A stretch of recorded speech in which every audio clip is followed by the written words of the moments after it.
morning, everybody. Good morning. How's everyone doing? Good. Thank you all for coming. For those of you who don't know me, I'm Amy Perrin. I'm the administrative assistant here at the Terrace, and I'm also on the Real Board. So today we have some gentlemen here from the Kent County Sheriff's Office, from the Tactical Unit. We have Lieutenant Justin DeBoode, and then we also have Brandon and Jason. So please welcome them and enjoy your visit here. Thank you, Amy. First off, I want to say thank you to Patty for inviting us. Again, my name is Justin DeBoode. I'm a lieutenant with the Sheriff's Office. I've been at Kent County for 20 years now. In one of my... You were 12?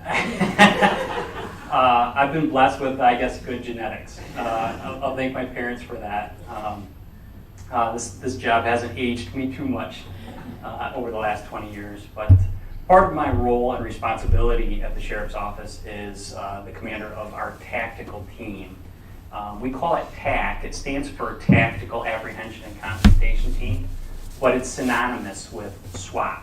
Has anyone ever heard of SWAT? Yes. Does anyone know what that acronym stands for? Special weapons and tactics. You got it. You're right. Perfect. So some of our operators are Brandon Mars. He's a detective with our Sheriff's Office. Brandon, how long have you been here? 6.5, almost 7 years now. And then Jason Postma, who is also a detective with the Sheriff's Office. Jason, how long have you been with the Sheriff's Office? Just about 18. He needs to use his mic. Where is it? He has. So he had it in his our hand. tactical team, it's You just just go around and added ask them to use it. responsibility. Our full-time positions, for me, it's very administrative. And for these two gentlemen, it's detectives. That's their full-time job. The tactical team is just added responsibility, meaning we train and we get call-outs. And when we get those call-outs, usually we're called in to the department. Either we're at work or we're at home, and it's just an added responsibility to our regular positions.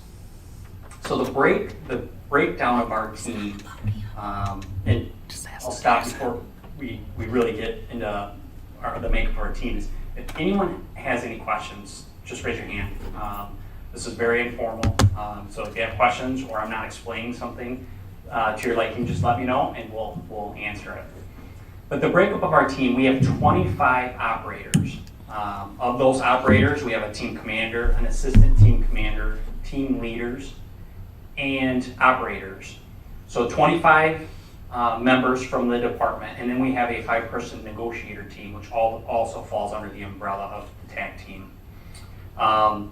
Special weapons and tactics, that's exactly it. So we all started on patrol. Throughout our careers, we had an interest in the TAC team, and then we apply to the TAC team when there's openings. And that application process is pretty extensive. So it's a combination of peer evaluations from our coworkers, supervisor evaluations from our supervisors, and then we go through our physical fitness standard test. And if we pass that, then we're eligible for a panel interview. And then we sit down with team members and we're interviewed based on scenario questions, law, personal questions, and based on that, we select a candidate if we have an opening, or 2 candidates, and then we put them through a year of training before they're active on the team. The biggest benefit with the TAC team at the Sheriff's Office is the amount of training that we get. We have standards that every year that we have to complete. Each year we complete 2 physical fitness standards, so we have to be in somewhat physical shape. We also train every month, which is far more than the average police officer. We train in firearms proficiency, we train in scenario-based training, so that we're prepared if and when we get called. So the training is superb, and it's far more extensive than a normal police officer that you would see on the street. And again, this is added responsibility, so if you are working patrol as a street officer and you're on the TAC team, you're going to be that much better because you're getting the training of the TAC team. That makes sense. So once you're selected on a team, we train. You have to maintain that physical fitness standard throughout your career, and there have been team members that reach a certain age and can no longer pass it, and If that's the case, then they're removed from the team and we find the younger officers. So it's kind of a young person's game, if you will. But special weapons and tactics, the biggest advantage to the team is because we have access to that training and all of the equipment, some of the equipment you see here, a lot of times we resolve a situation, a critical situation, with minimal amount of force. And the situations that we're called upon are situations where road patrol would respond and they might get on scene of a call and they just don't have the equipment or the manpower to handle that situation. So then we're paged out, our team responds to the department, we obtain our gear, and then we respond to the scene. So there's usually about 45 minutes to an hour response time for our team because we're a part-time team. What types of calls do you think we get called out on? Potential, yes. A hostage, that's the most critical. So a hostage situation is what we train for. That's one of the main calls that we would be called in, and that could result from a domestic situation. Barricaded gunman is another one. So you might have perhaps a subject that committed a crime and then barricaded themselves in a home and they're armed. Our road patrol may get on scene, establish a perimeter, but they don't have the equipment necessary to resolve that. We would get called in for that type of situation as well. So hostage situation, barricaded gunman, anything else? Are you resigning benefits? Potentially. Bomb threats, potentially. That's what the EOD guy was going to ask. Yeah. So high-risk search warrants. So let's say our narcotic team investigates a narcotics case and they determine that the person involved in that is perhaps a dangerous felon, has access to firearms, maybe barricades his residence.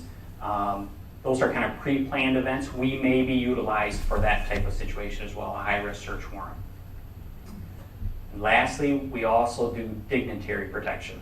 So anytime a president, vice president, or a VIP flies into Grand Rapids, we encompass the Grand Rapids Airport and we utilize the airport and we provide dignitary protection. That could involve a site location if it falls within our jurisdiction and or a motorcade from point A to point B.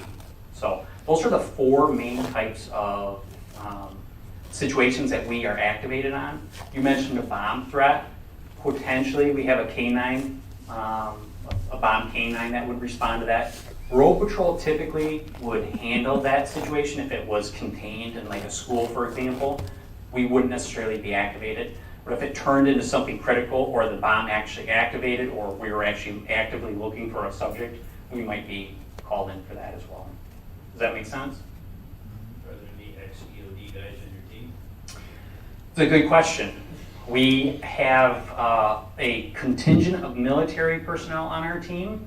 Naturally, people that have gone through the military and have come out of the military and joined the sheriff's office have an interest in that. So we do have a contingent of military personnel that have experience with that. Ironically, the cost of maintaining a EOD or a bomb unit specific is very expensive because the explosives to train with are expensive, the upkeep and training is expensive. So we don't have a bomb team per se. The Michigan State Police does, and if we had a need where we actually located a bomb, we would call in the Michigan State Police. As team members, we have a high interest in having an EOD type contingent where, have you ever heard of explosive breaching? She said I can't apply. Explosive breaching is a trend on the, outside of Michigan, I would say, mostly on the West Coast. It's utilized, but in the larger municipalities, explosive breaching is a very common thing for SWAT teams. And there's a number of benefits to it. if you have a hostage type situation and you need to make entry into a room or a building or a structure, in time is of the essence.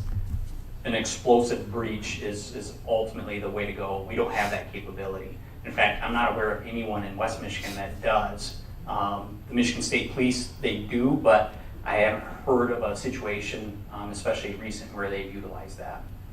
What is EOD? Explosive what? Explosive ordnance disposal. Bomb squad. Bomb squad. Yep. The Grand Rapids Police Department, they have a contingent of bomb squad team where they would respond, but they're a bigger municipality.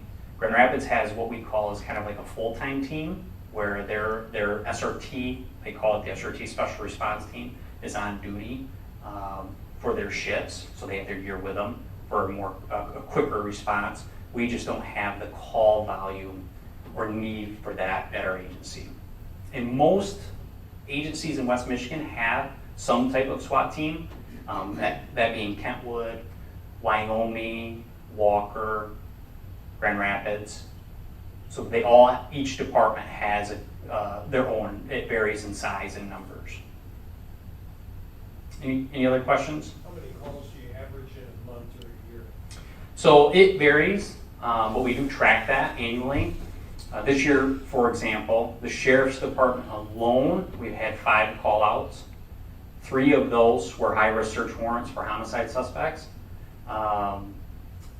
So I would say this year it's been relatively slow. Last year we had over 20.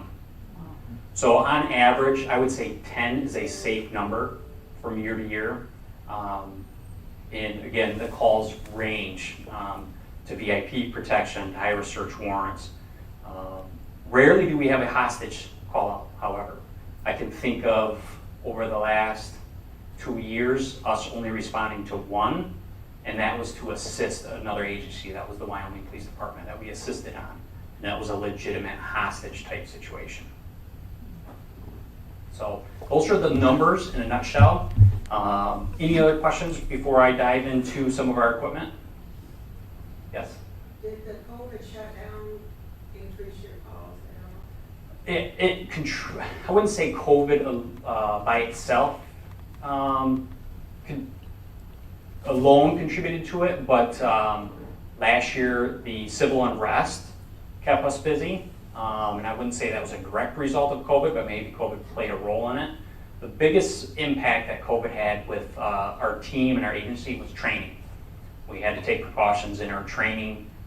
We missed out on our overnight training. So we normally train once a month, but each year we have usually a 3 to 5 day overnight training where we go off site and train, and we had to cancel that.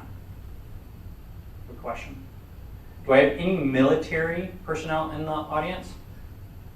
Thank you for your service. Ex-military? Ex-military? Yes, thank you for your service. What about law enforcement?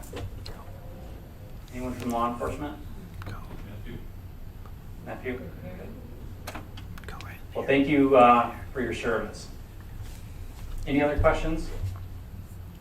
So like I mentioned, special equipment, special weapons and tactics. So we've covered some of that. So some of the stuff we have up here are pieces of equipment. So if we're activated, the first and foremost thing is our TAC officers will wear heavy ballistic vests. This is Vibrant Living Life. And this is an example of one of our team members. This is actually Joey Saladino's. He's not here, and he would probably be upset with me messing with his gear, but don't tell. So we've stripped some equipment off of this vest just for display, but this is typically our heavy ballistic vest. So it's different than what you would see, like Brandon here is wearing a soft vest. You can't even really tell it's underneath his polo shirt. And that's what most patrol officers wear.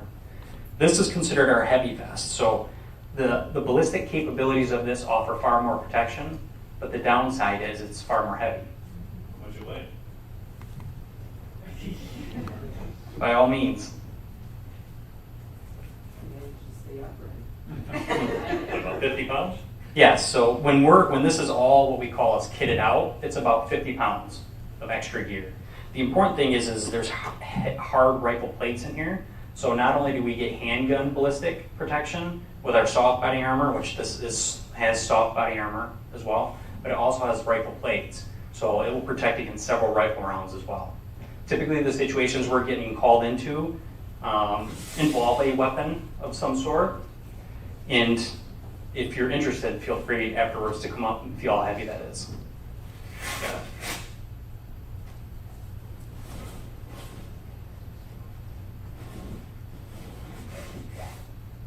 See that? Sorry to rock. So it doesn't have full coverage, but it does a pretty good job of covering those vital organs. So there's obviously there's one in the front and one in the back. Hey, I can pass this around. Another thing on the vest that you'll notice Oh my goodness. while he's passing that around, every operator does have a medical kit along with several kits that we have available in our armored vehicles and response vehicles. So there's chest seals, tourniquets, bandages, packing material. That way, if somebody is wounded, we can provide at least the beginning of trauma care prior to response to a level 1 trauma center for safety purposes. So every operator is going to have the essentials to get us to stabilize somebody if they're injured, and then transfer them to follow-up care. So that's also an option that comes on this vest. On the back of the vest, you'll see he's got a pouch. That's for a gas mask, right here. So there are situations where we'll utilize chemical munitions. If we have a person in a home that's refusing to come out, and obviously we want to gain compliance, and we want to gain compliance with the least amount of force necessary. And if somebody's unwilling to come out, we may introduce some things like chemical munitions. And one of the ways we would deploy chemical munitions is with this. It looks intimidating. This is considered a 40 millimeter launcher. It's a single launcher. And this can deploy sponge rounds, so less lethal being like a foam tipped sponge round. It's about this big, and like I said, it looks intimidating, but it's considered less lethal. And that impact projectile can also have chemical irritants in it. So if we want somebody to come out of a house, more often than not, we use that weapon to break a window or a slider door, because if it penetrates beyond that, it's just a foam tip. So if somebody is behind it, they're not going to sustain serious injury. We breach that window, and then we use this, which looks like a paintball gun, and that's exactly what it is. Full of chemical. Right? Yes. It's not charged. These balls are filled with powder, and they're a chemical irritant. It will make you sneeze, cough, your eyes water, and we would follow up that broken window with something like that. Again, to cause somebody inside irritation to come out. We have other chemical rounds that are hand canisters, so they would be like expulsion round.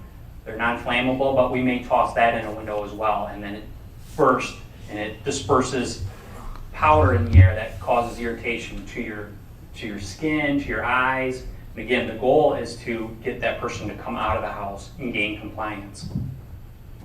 I was curious, when you say something is less lethal, does that imply that it's potentially lethal?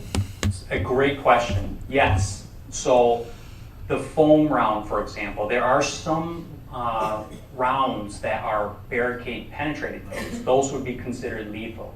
The foam round that I referred to, depending on where we aim, if we have to deploy that at somebody, which they're designed to do, so let's say hypothetically we have a subject come out and that person's arrestable and they're non-compliant, we may deploy that sponge round on their body.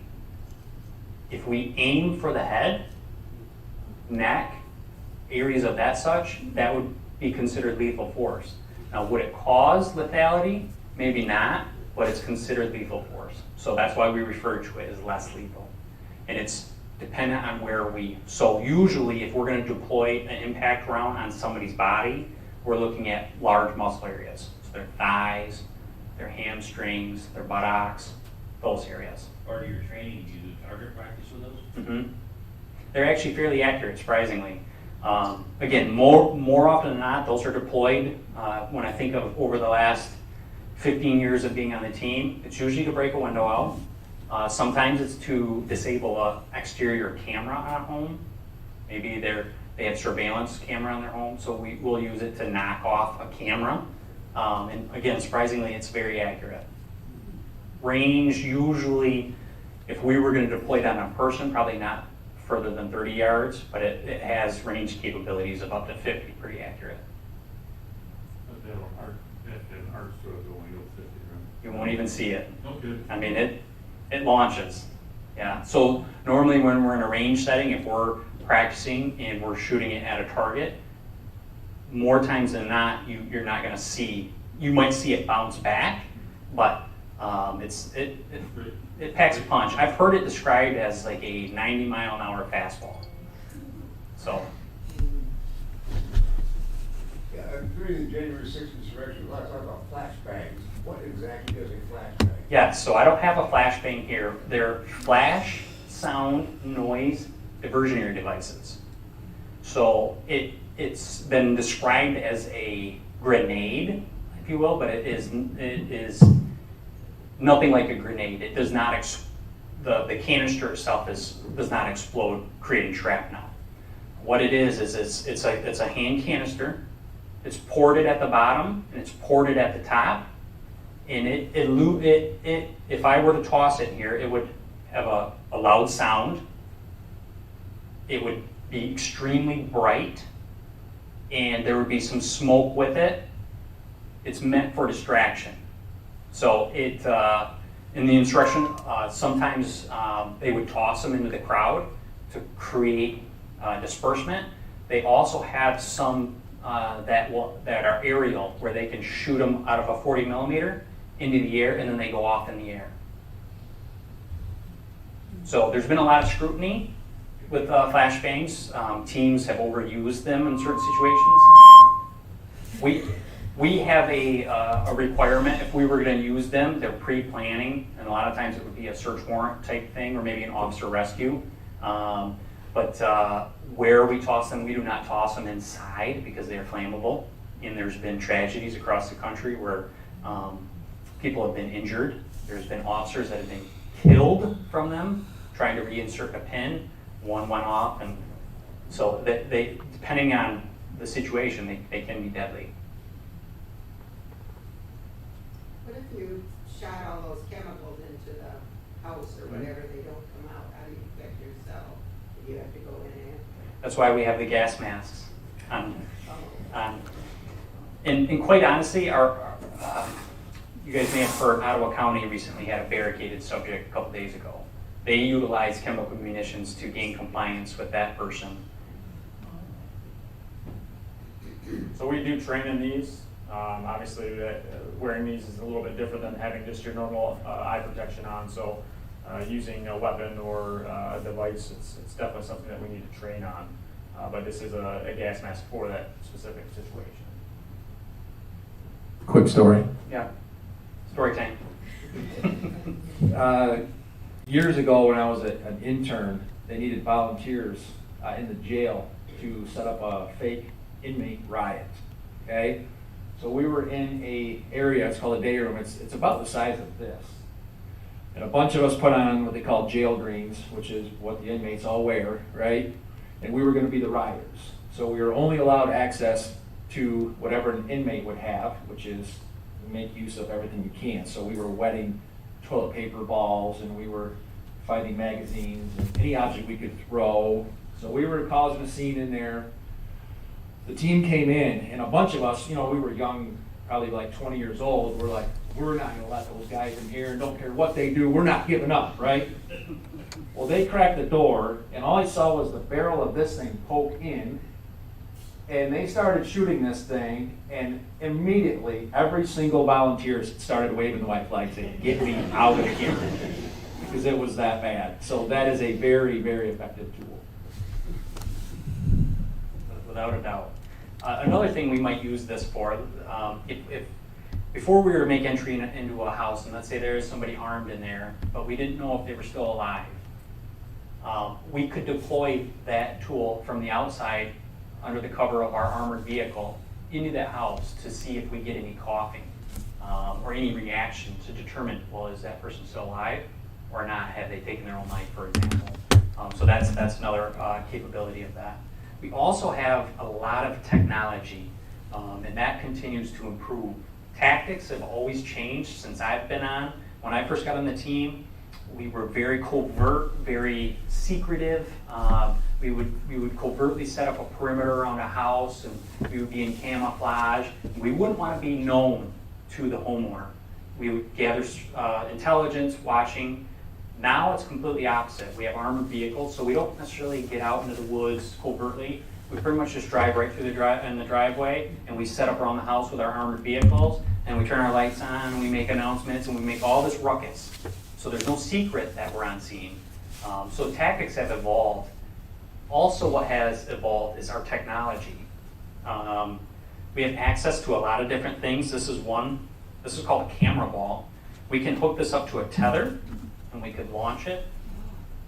So we can gather intelligence from all of the cameras on this. We can retract it. We can hook it on our canine and send our canine in with this. So that's a camera ball. That's one tool. You launch it? Our hands. No. It's rubber. It's pretty indestructible. We have a small handheld robot too that can maneuver where we want it to go. A lot of times though, that will get caught up in clothing. We have a pole camera. So there's a camera on the end of a pole that we can extend out, and we can put it in an attic or put it around a corner or into a basement through a window. So we have that capability. And then we have this robot, which I'll have Brandon demonstrate here in a moment. But we also have drones. That's the newest thing. We have a whole drone team, and our drones have grown our team has grown so big that it's such a specialty skill that we have what we call as our TSU unit, our technical support unit. So if we have a need for a drone, whether it be exterior or interior, we have that team activated along with us, and then they can fly inside or outside. And that's been helpful because our drones are capable of delivering things. So if we have a hostage situation and someone's demanding water or cigarettes, we can have a drone deliver those without ever having to put an officer in harm's way. The technology continues to improve. We had a call out where we deployed a drone. It was new to us, but we thought it was really slick. And we wanted to fly this drone inside this apartment. And we had breached all the windows with a 40mm launcher. And so there was a big slider window that we had completely shattered all the glass in, and there was a small window blinds inside. And our drone had propeller protectors, and we flew that drone up, and we wanted to fly it inside the house, but as soon as it made contact with those really thin blinds, down it went. So if it's going to fail, it's going to fail, and we learned that really quickly. But the technology has improved so much that a recent drone that we bought, it specializes in indoor flight, and if it does get knocked out of the air or hitting a wall or from somebody, it can self-right itself and then deploy again. So the technology is definitely improving. Now, with that, there's cost. That drone is manufactured by Brink. It's a company based out in Vegas, and the creator or the manufacturer of it formerly worked for Tesla. So brilliant minds, and they're creating this equipment. Well, that was $15,000, and it's just a little drone with camera capabilities. Some of our drones we can actually communicate. So if it involves a vehicle, we can fly our drone up to the windshield and have a conversation back and forth, give direction. So a ton of improvement with technology. Another thing that we have, and these have been around for a while, again, the technology has improved, is our I-Core robot. We have 2 Avatar robots, which are much smaller, and we had those for years, and they just became obsolete over time. They have camera capability, they have communication capabilities, but they're small and they get hung up, and They can manipulate stairs, but sometimes they get hung up in clothes or they become immobile. We have connectivity problems sometimes. So the biggest thing what we found with the avatars, a lot of times it was effective if we were clearing open areas, but as soon as we got to a closed door, we were out of luck. So the tech companies have improved. This is the I-Core, and the biggest advantage with this robot is our ability to manipulate door handles and open closed doors.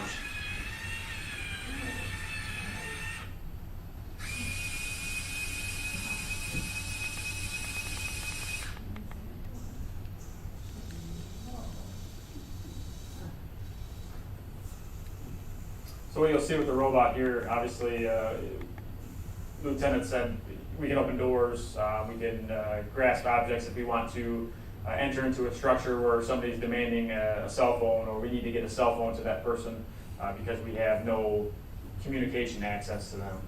We're able to use that robot to get to them safely without risking officer safety. What we've talked about as far as technology, even leading into a canine, which obviously isn't a technology per se, but risk mitigation at this point. You know, we're at a point where we're surrounding a structure, we're letting them know that we're there, we're giving them announcements, and we're going through all these different processes to make sure that at the end of the day we can avoid having officers or the canine enter that structure when we can ultimately get somebody to decide to come out willingly and be taken into custody. If that does fail at some point, we are going to have to go in, but time at this point, aside from a hostage situation, is on our side. So by using as much technology as we can, or using chemical munitions, getting to a point where we decide that we're going to send a canine in to do a search, that's all for the safety of the officers on scene, along with the safety of the suspect or person inside that residence. So we want to use as many tools as we have in our toolbox to mitigate any of that risk. Because at the end of the day, aside from a hostage rescue, we all want to go home safe to our families, and we do not want to risk the safety of the suspect if we don't have to. So with these capabilities, especially with this robot, it may seem, over the years you've seen these on the news, a big one recently was in Dallas a few years back, where they actually used this robot to deliver a shape charge to a parking structure, leveling a wall where a suspect was hiding behind, so eliminating his barricade, per se. This thing is very, very capable of doing pretty much anything I need it to do or the team needs it to do. It can climb stairs, can go upstairs backwards, forwards, manipulate door handles. It does have a total of 4 cameras.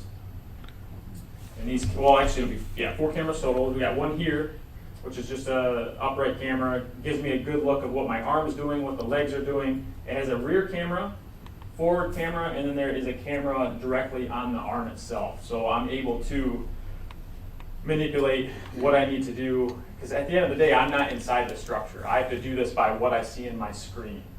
So there is no way I can just pop into the house and say, yeah, it looks like the arms are in the right direction, I'm doing the right thing.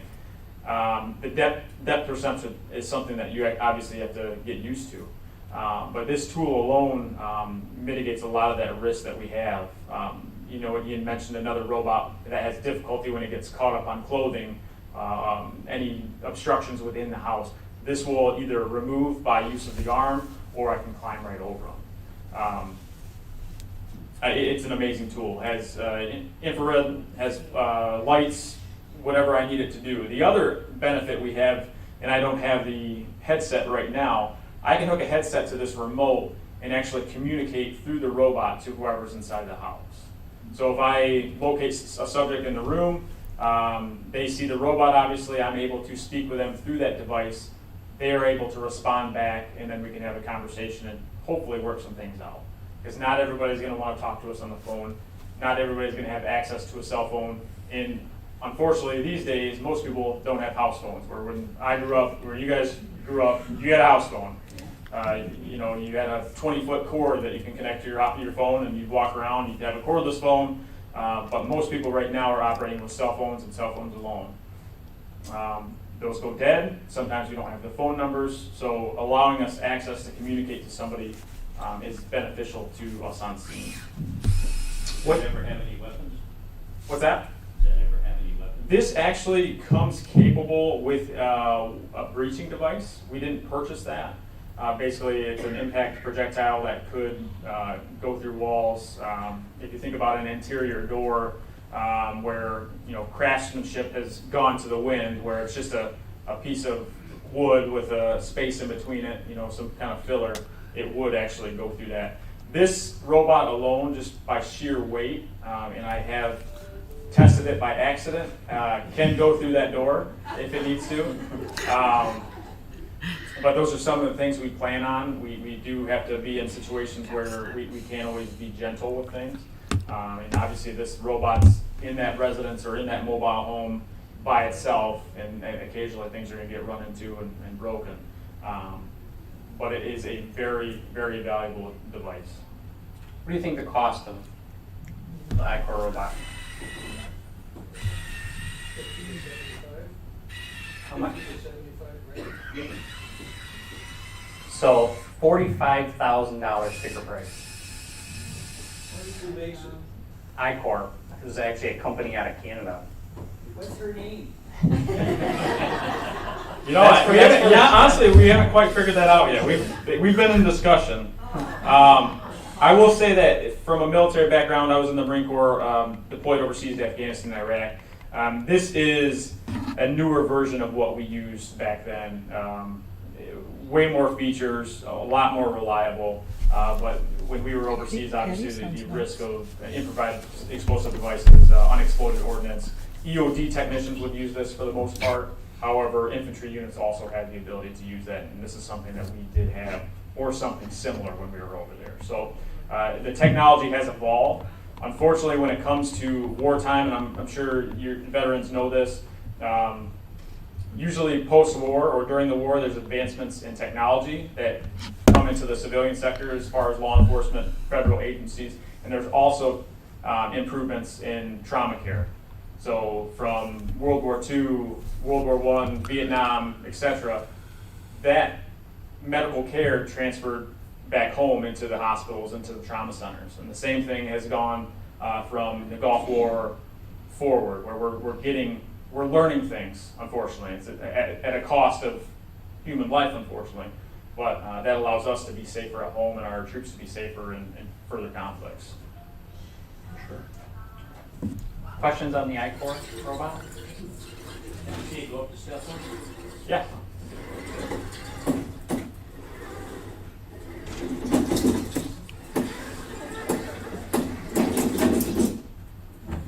Not great. It doesn't like carpet as much. The rubber really tacky.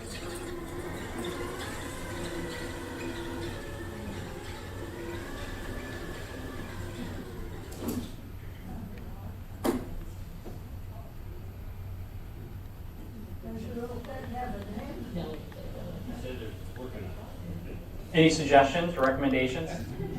Patty, Patty? Preblin. Wow. See? It's not graceful, and it's a good device if somebody knows that you're in their house coming up the stairs with that. They know you're somewhere in there. So, Hi. Is he going to get damaged very easy? Does he not?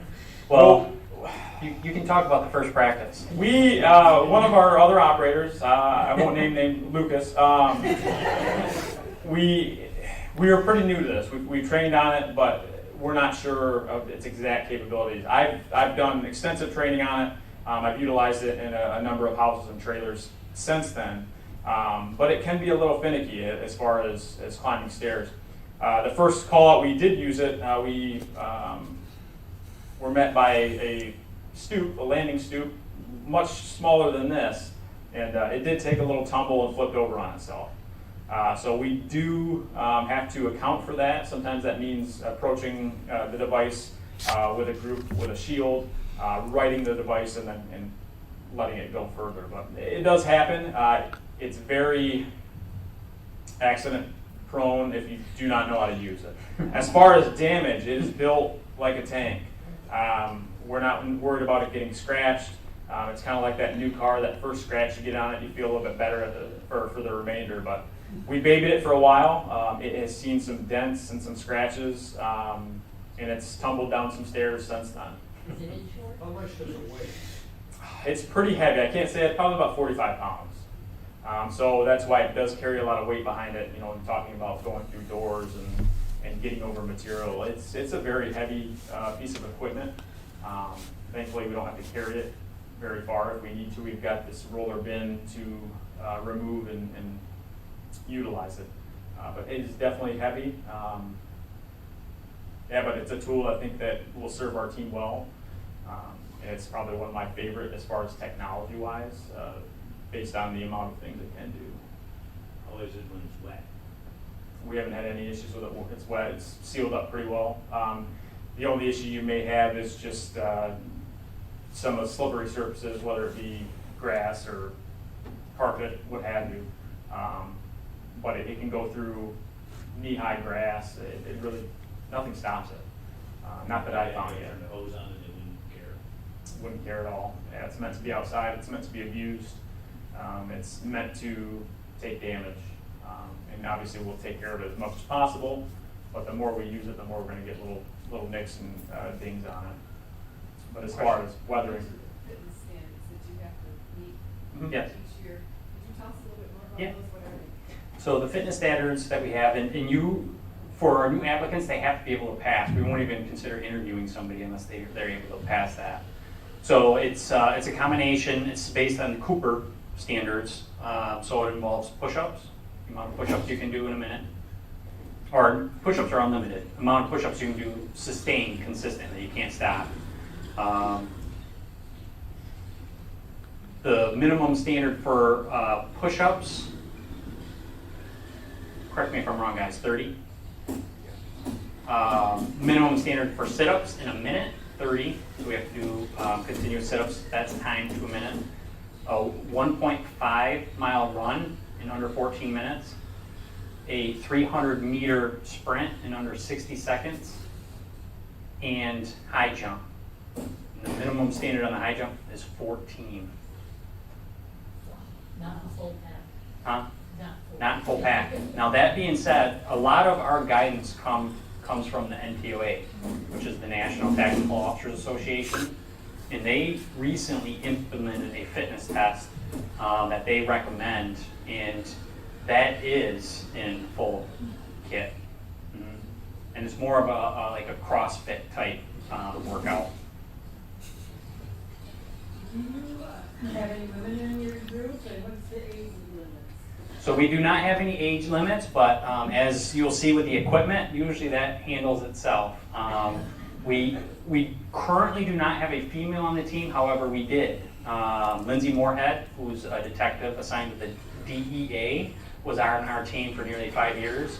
And so obviously our female officers have increased over the years, and we've had an interest from our female officers for joining the team, but they are given the same standards that the male officers are, and they're attainable as well.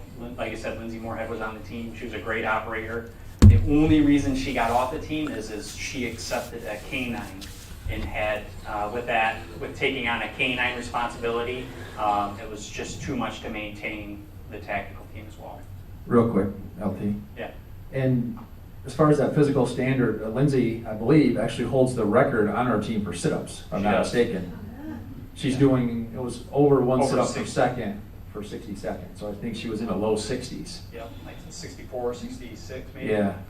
And then also, for the most part, the sit-ups and the push-ups, the jump, all that stuff's really easy. Even the run, the 1.5 mile run, that stuff doesn't trip people up.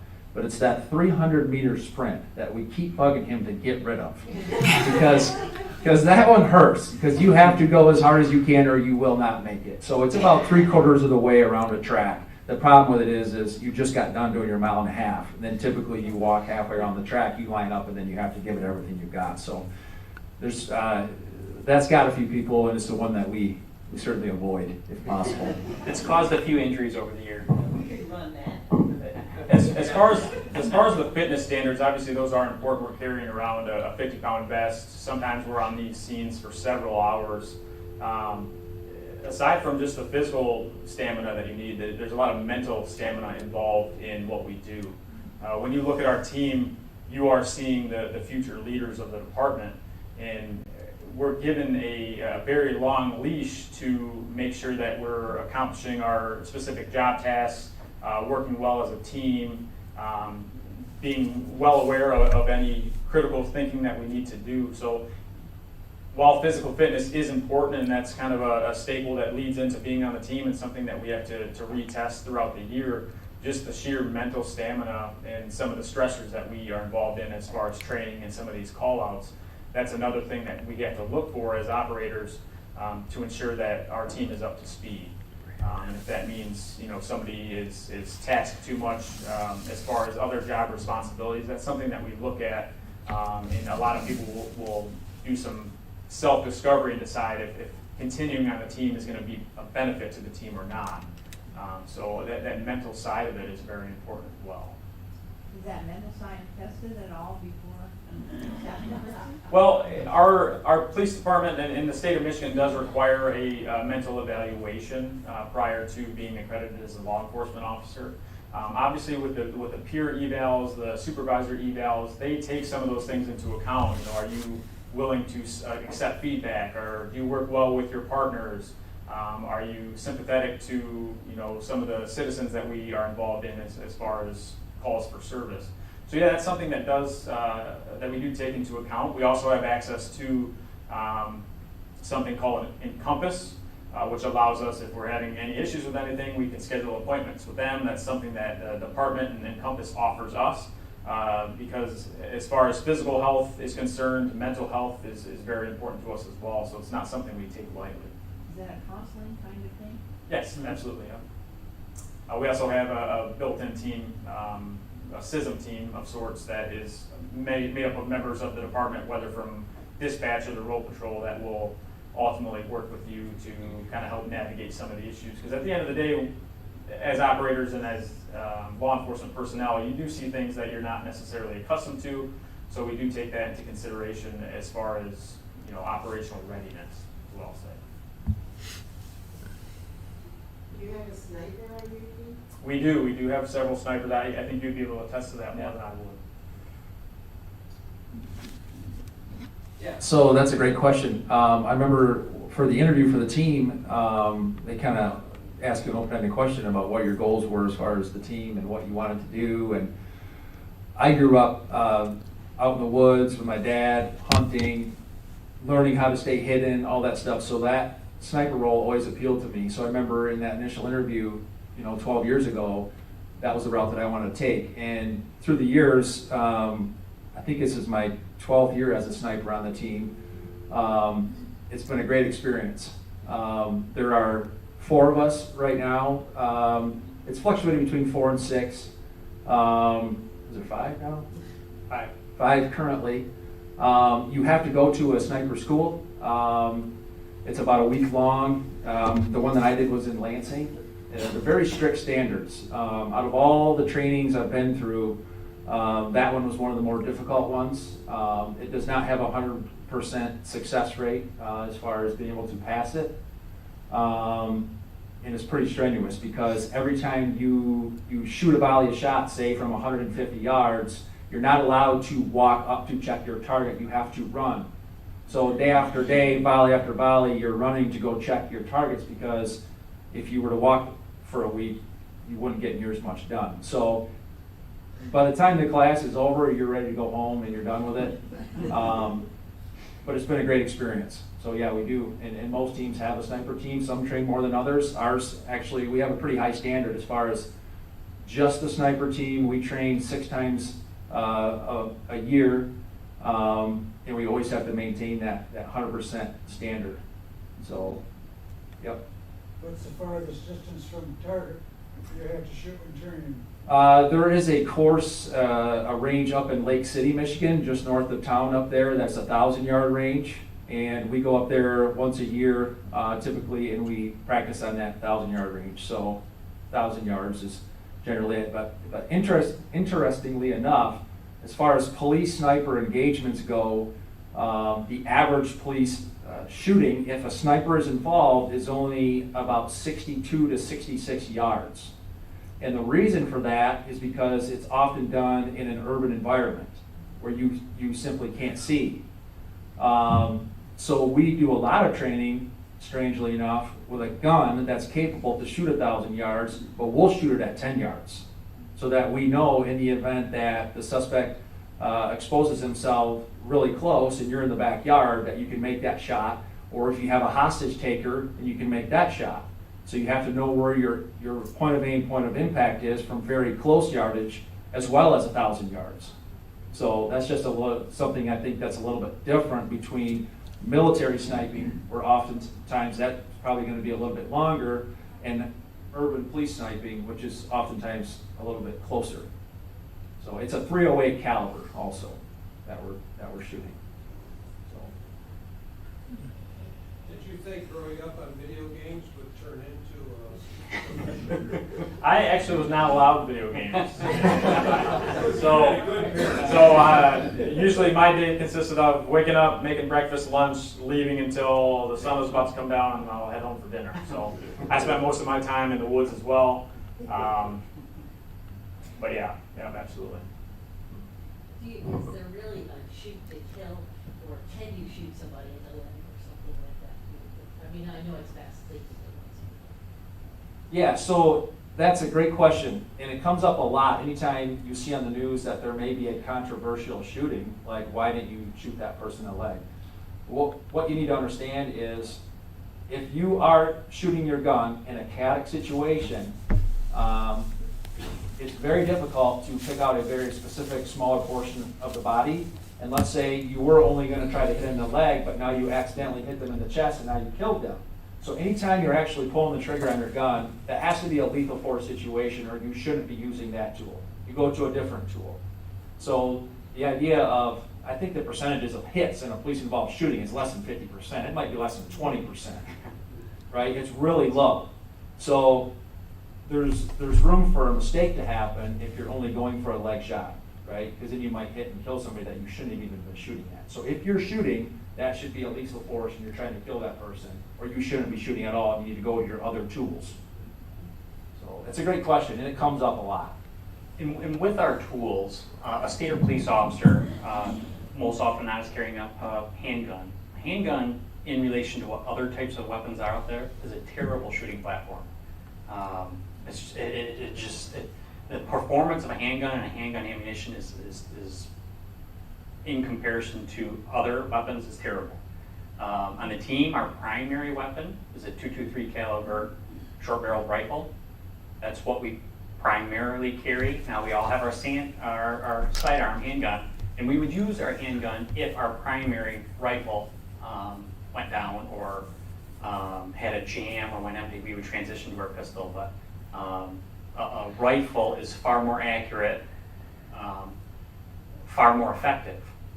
So, Are you allowed to have weapons that are as good as what the perp might have? not necessarily. Unfortunately, the United States is very pro Second Amendment, and we're bound by budgets. And time after time, the LA bank shootout, for example, those officers had 9mm pistols, and they were outgunned by two armed assailants with rifles and full ballistic gear.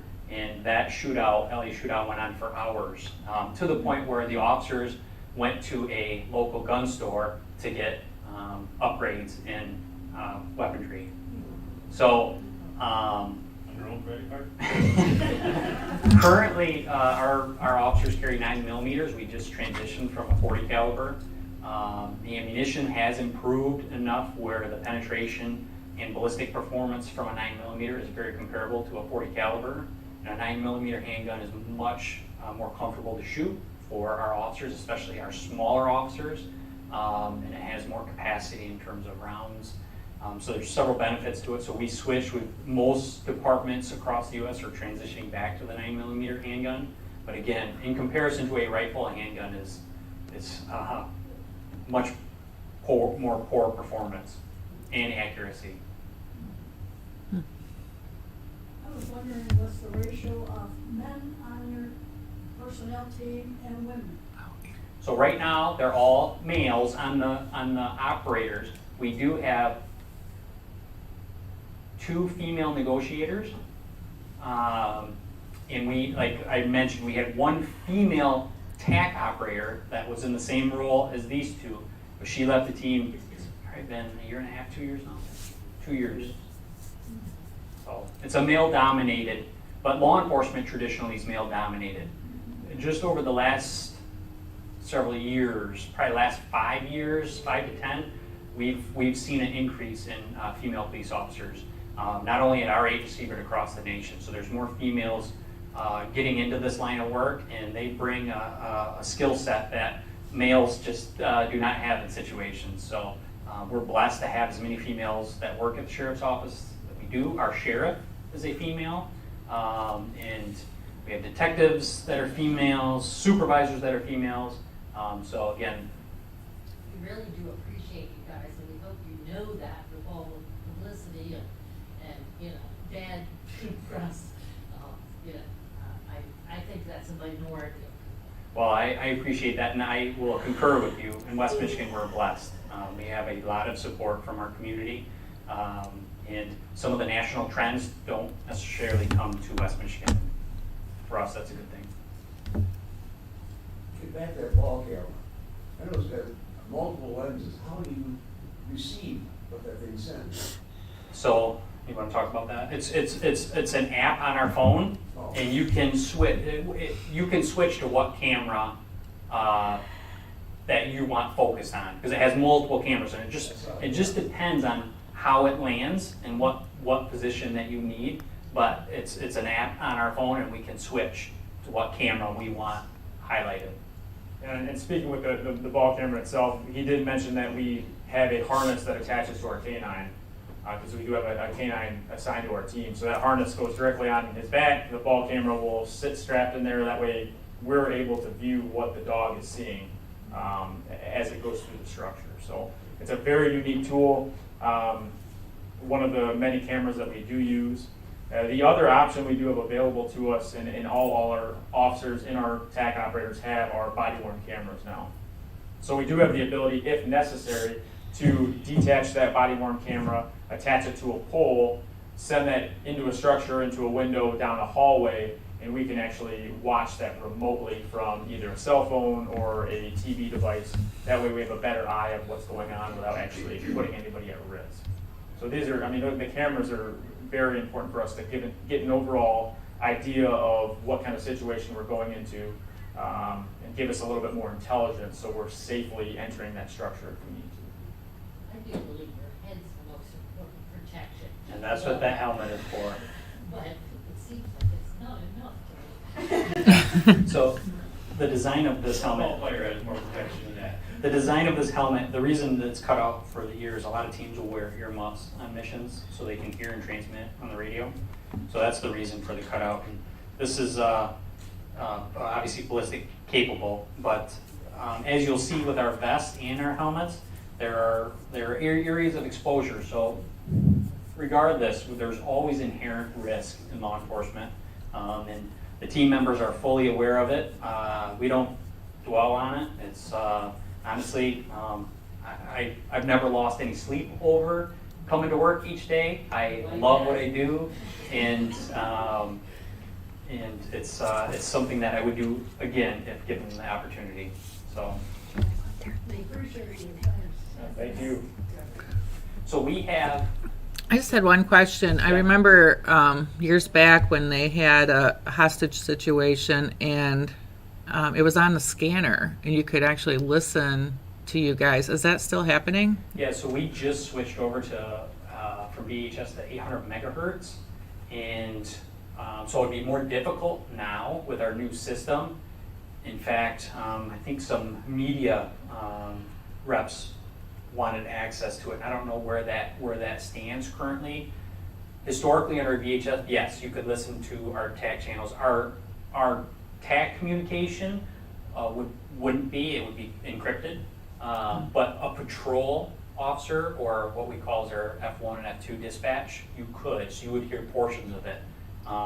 With the 800 megahertz, I'm not entirely sure if that information is available. Good. So, What unique skills do women bring to your team? communication, without a doubt. That's my assessment, for sure. Compassion, and this is definitely not a career just for male officers. It's we've worked with female partners, and when you look at the standards way back in the day, they had standard heights, they had standard weights. You had to look the part, and obviously, when Brandon first started on the team, before he started wearing a vest, he was 6'2", but that vest is just Turned down a little. so obviously those standards are no longer in place, but rightfully so, because we come in all shapes and sizes, and the important thing is if you have a heart for service, then you're meant for law enforcement, and we pick that out in our applicants. We want somebody that truly has a compassion for this line of work and serving, because that's what we do. We serve, and we serve the public. We work for the public, and sometimes in law enforcement, we don't get it right. We're human, we do make mistakes. But ultimately, when we do something and the public says, no, that's not what we want, we evolve. And we're here to serve the public. And our tactics, our procedures, our equipment have evolved since I've started, and they'll continue to evolve once I'm gone. We probably have time for one more question if anybody has one, and then we're going to step outside and see what they have out there. Who is your favorite authentic crime novelist? So And word is authentic. when I started in this line of work, I always wanted to go federal. And John Douglas, who was an FBI profiler, was my go-to. I really enjoyed reading his cases, his craft. But then I did a ride-along with the sheriff's office when I was in college, and I said, well, this is what I want to do. Because I saw what the officers did on a daily basis, and that's what I wanted. And that's why I went this path versus the federal path. Currently, I like reading military novels. So, Yeah, I wouldn't say I necessarily had any specific author of any crime novelist per se. My desire to continue to serve stemmed from my time in the military, realizing that once I was out, that camaraderie that I experienced for those years and in wartime wasn't there, and law enforcement was a natural step to gain that back. And now I'm surrounded by people that have the same interests, the same desire to serve, and I feel like I'm at home in the career I'm doing. As far as books, I would say the same thing, that mostly military-related books, never any law enforcement. It was just kind of a natural transition from military service into law enforcement. Scott Horvath and his type. Yeah, yeah. Touching on that camaraderie part of this a little bit, one of the things you don't want to do, specifically when you're new on the team, is stand out in any way, because you will hear about it. So you want to just kind of blend in as best you can. You want to dress like everybody else is dressing, and you just kind of want to keep your mouth shut, because they will jump on you.